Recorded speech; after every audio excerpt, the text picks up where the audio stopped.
Lucky for me, every time I go to film a video, my phone is dead because the creative inspiration strikes and I'm at 1% or 2%. And I'm like, this isn't going to last. Fast chargers exist for a reason. 20%. 20% is enough to get the message across. So we go and we continue. And I found this little steezy mic. Look at my Kim Kardashian notebook. Nobody wants to work these days. That's literally me. Honestly, I got this at a convention and it was free. And I go through stationery so fast that free stationery will be used. Free stationery is always used in this house. Every single time, always.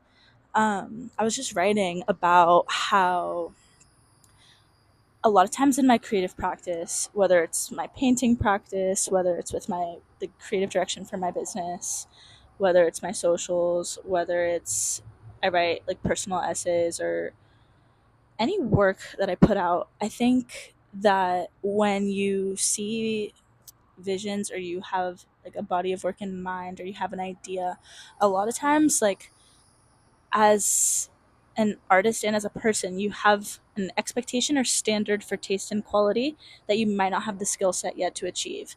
So, me as somebody who's like just now getting comfortable exposing myself, just now publishing writing. I mean, Substack isn't really publishing, but it's a form of publishing.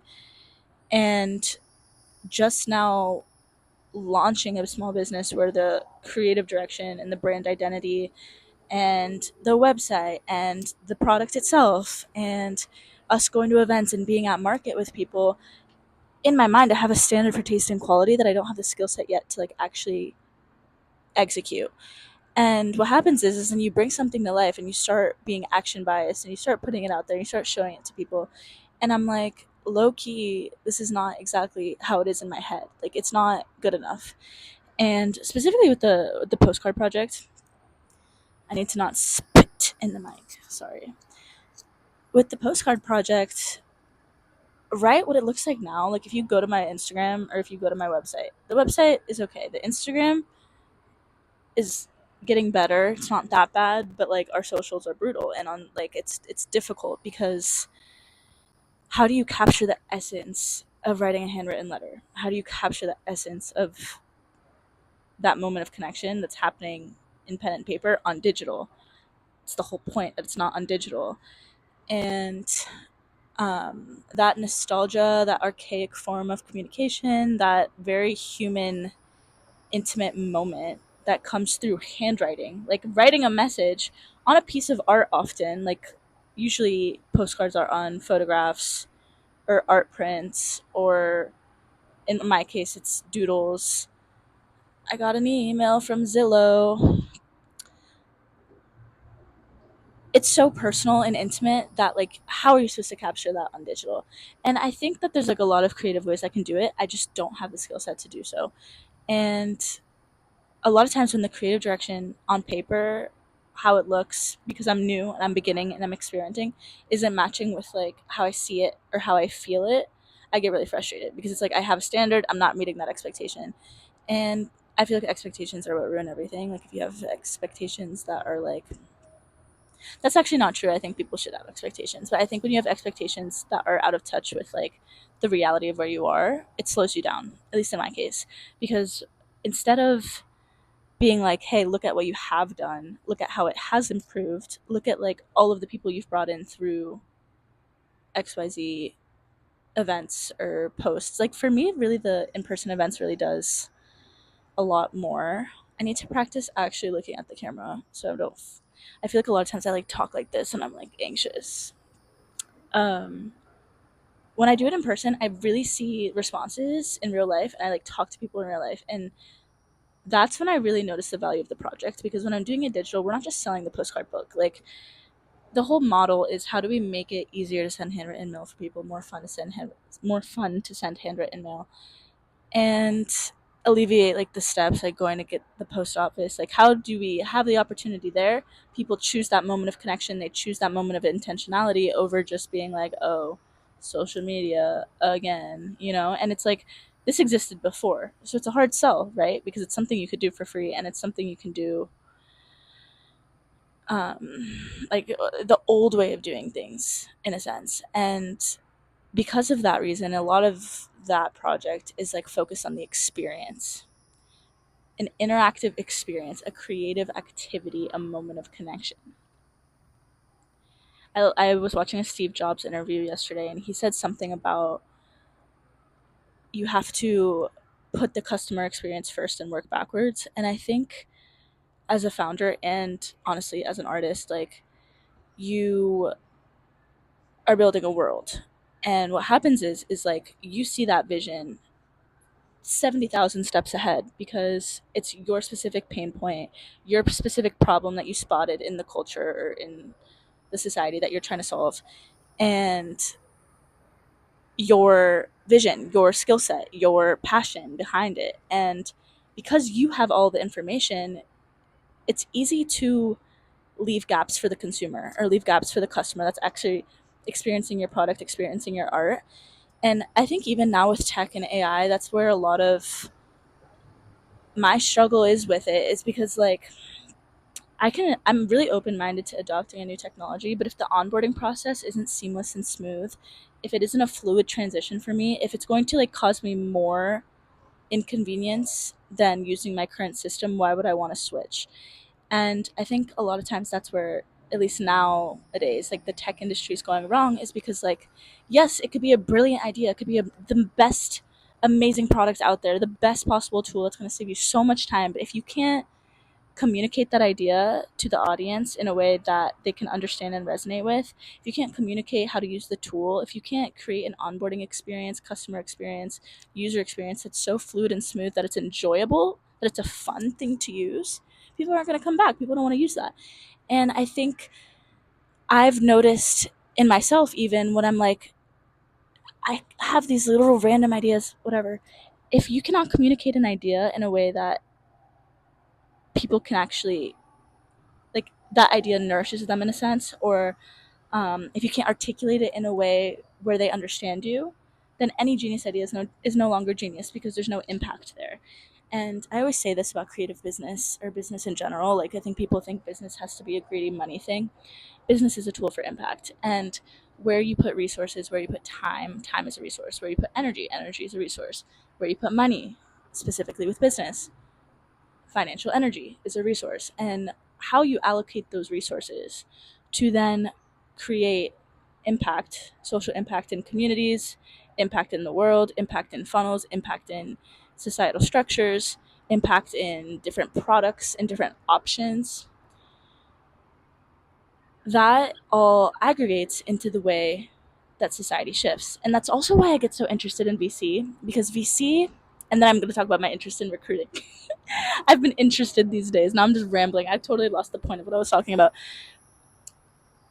I think that there's a lot of like probably maybe confusing, shady things going on with VC. Maybe not. I don't know. I don't know that much about VC. But what does interest me about VC is like what's getting funded is what's getting built. And you have people bootstrapping things, but what's getting funded is what's going to be like influencing the culture in a sense, influencing the direction in which technology moves. And this is unrelated, but I wrote this today of how I have this random interest about recruiting because I'm really interested in people really loving their work. I love when someone really loves the work they do. And for that reason, I think recruiting is actually way more interesting than what it seems, because it seems like this really unsexy job. It seems like a job that like honestly sounds horrible. It sounds like you're weeding through people. It sounds like I need a sip. Please excuse me while I take a sip upon my bev. Um, that sounds painful, but really, like if I had a way to, in theory, like I'm not going to start a recruiting company, but like imagine that you really help people find jobs they love, and like help people learn where and how and like what types of works are like I'm mumbling, what type of work styles are best for them. Like, so you find a job that you love, but you also work with people that you love. Gold to me. I lost the plot of my whole ramble.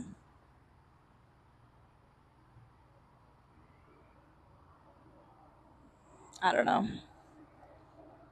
I think in general, I've just been very cognizant of like what am I putting out? I always want to put out good products. I always want to put out quality work.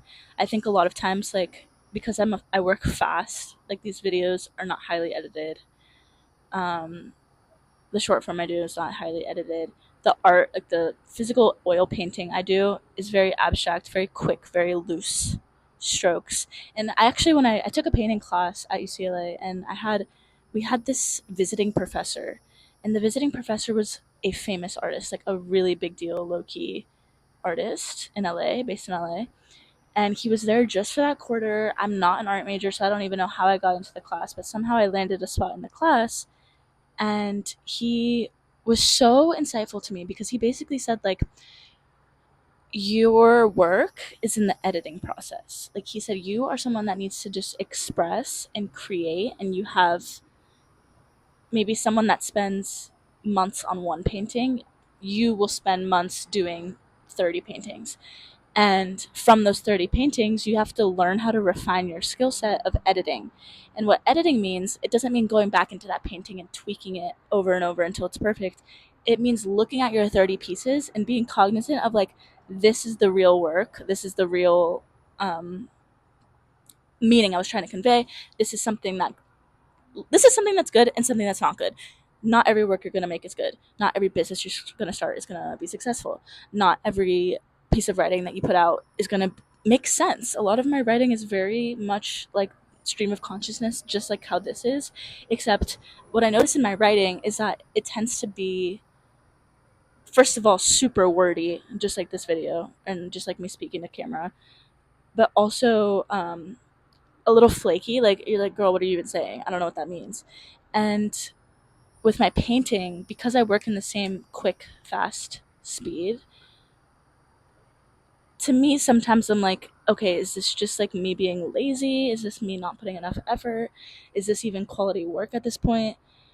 And he was kind of the first one that really saw through that and was like, yo, like, this is beautiful and you're making good things and like you're making powerful art. You just have to learn how to refine your process, and you need to learn how to spot where the magic is and like let the rest go, and don't get attached to the ones that don't hit, because like you have to keep moving, sort of deal.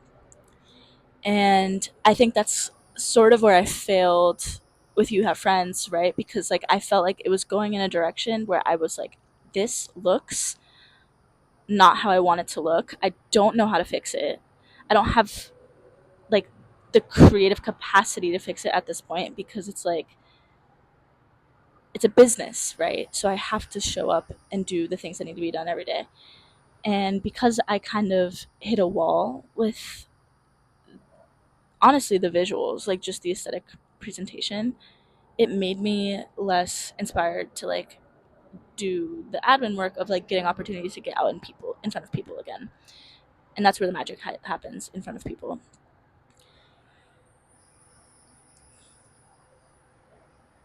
I need to slow down. I feel like sometimes I talk just to talk. That's actually something I've noticed recently, specifically because I've been um, far away from someone that I'm close to and having to communicate mostly via the phone or through FaceTime. And I need to learn to be more comfortable with silence, because I find that with silence comes like an ease of presence, and a bit like there's a moment where you can absorb the energy, there's a moment where you can absorb the information being shared, there's a moment where you can look at the world around you and be like, oh, like, what's the data from this experience, let me just like soak it in for a second so I can actually apply it to my life. Or when you're with a person specifically, I got sidetracked already, it's, let me enjoy the presence of this person sitting next to me and not feel like I have to fill every moment with words, because language can only do so much, especially with really close connections. And I think my tenacity for information leads me to want to fill those spaces when most of the time, like even right now, I should shut the fuck up for a second, think about what I want to say, and then say it. And because I feel like my mind moves faster than my mouth and my brain is like connecting dots that I can't articulate, I get frustrated, right? Because then my communication skill is not as strong as it should be. And when my communication skill is not as strong as it could be, and I'm speaking, but it's not hitting, and I don't feel like it's being received, then I start to shut down. And then I start to feel like I'm observing myself. And then if I'm observing myself, then I can't even get back to the point of connection where it's fluid, anyways. And I saw something the other day about this girl, and she was saying like how it's so rare to find connections or people that resonate with you on such a soul level that they just get you right away. Like they just understand you. And I feel like I have experienced that a couple times in my life, but there have also been times in my life where I think I had that space, like a really beautiful connection space with people naturally. And I just burped, instead of just letting it happen, I meticulously tried to control that feeling, that sensation of connection before it even happened. Like, before I even let it evolve, I guess is a better way to describe it. Because I feel like that is a space that I can recognize, right? Like when you have that feeling of like, wow, like there's something special here, you, or at least me, I don't know why I say you when I mean me.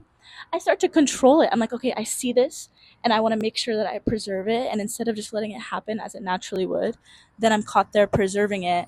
And then I'm no longer being fully, truly myself or natural or like in the space of that beautiful connection.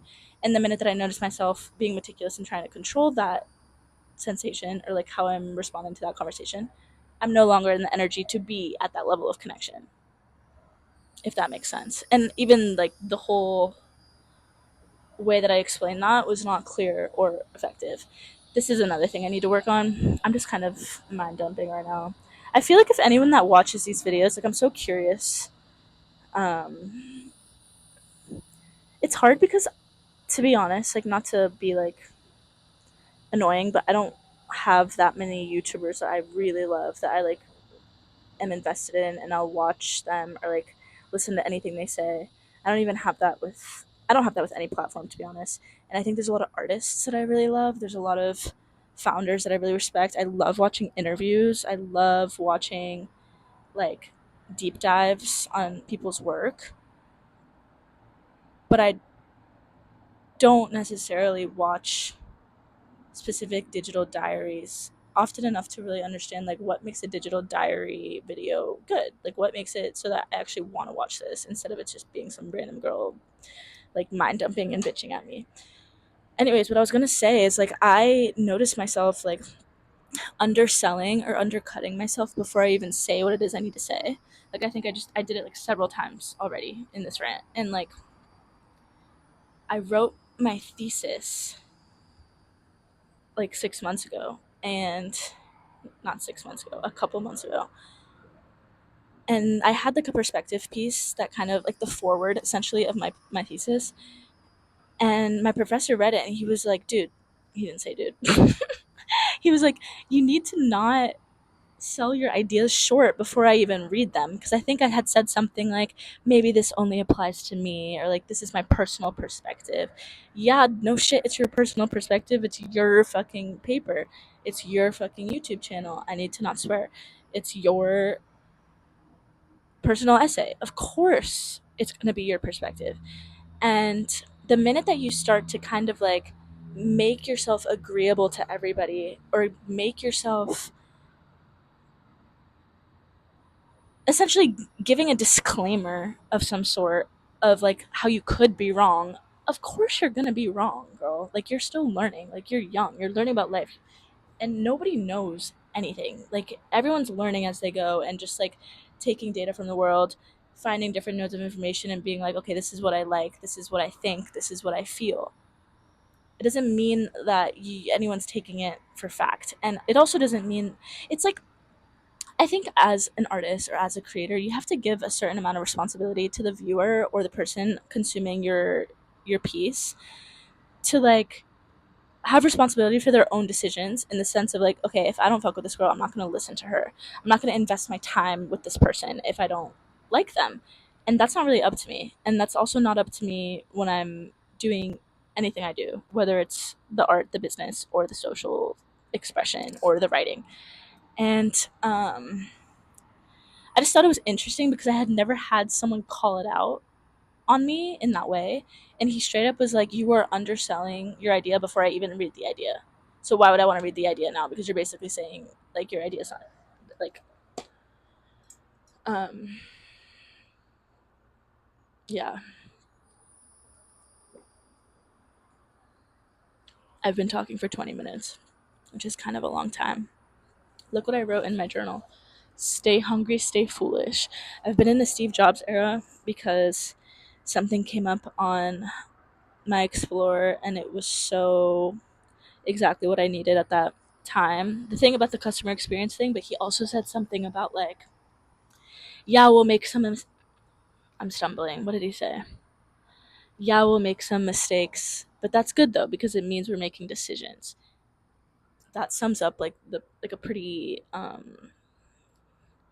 easily like the phase of my life I'm in. I need to be making decisions. I've struggled with indecisiveness for much of my young adulthood, and it's really like I think that I am in a work hard, play hard, but more so like move fast, break things era. Like I need to be moving fast. I need to be breaking things. I need to be shipping things. I need to be action focused and just doing things, saying what I need to say, and letting it happen. And then I can refine as I go. You know, you have to just get it out to the world and get the feedback and refine as you go. And literally right before I made this video, do you want to know what I was doing? So ridiculous. I was tripped up because I couldn't decide if I wanted to make my email rayaeliza@gmail.com or if I wanted it to have my domain for my website and be raya@rayaeliza.com. But I'm like, why would I want double Raya? Raya@raya. It's too much. So then it's getting dark. So then I was like, okay, what else can I do at rayaeliza.com? Because rayaeliza.com, I pay for that domain. It feels official. It's my personal website. I feel like I'm going to have that domain for years and that web space for years. And I'm imagining my dream future self. Like maybe I have a team. And if I have a team, then it'll be Ashley and John at rayaeliza.com. Maybe not. I don't know. Maybe not. But Raya@rayaeliza.com sounded too repetitive. Hello@rayaeliza.com sounded stale. Like that sounds like you're going through an AI bot and like no one's gonna read the email. So then I was like, should I do me at rayaeliza.com or do I just do rayaeliza@gmail.com? But then if I just get the Google Workspace, it's cheaper in the long run because I'm gonna have to invest in the Google Workspace eventually. And I want to start having. I had this idea recently, and I haven't really talked about it too much yet. But I want to do, especially in the beginning, they'll be free, but like workshops for a couple different things, like the create your own major thing, gap years, and essentially students that are on untraditional college paths. Like if you're in and out of school, if you're going later in life, if you're doing the create your own major thing, if you need gap year support or community. I think I just want to like have a meetup space digitally through like just a Google Meet hangout moment because every time I talk about that, I get so much feedback. I get so many people being like, "This is my exact experience. I struggled with this too. No one's talking about this." And like, I didn't even graduate that late, but I feel like I did kind of experiment with some college, a lot of work, gap years, in and out of school, changing my major a lot, and yeah. Anyways, I want to host those, and in which case I need a Google Meet. There's mosquitoes, and they're biting my ankles, and I don't think I like that. It's getting dark, so I should end the video. But thank you for making it this far. If you made it this far, comment if you think I should do me at rayeliza.com or Raya at rayeliza.com. I'm just kidding. Um, yeah, thank you for being here. I really, really, really love the idea of letting myself talk to camera like this and not feel like I have to edit it a bunch. Like to me, it's not even about the growth. It's just about having a space to document the process. I think it'd be sick. Like if I imagine myself in 10 years and I look back and I'm like, wow, this was me at 25. This is how I was thinking. I feel like that would be pretty awesome. I'm an archiver. I really do love the archive. Mwah!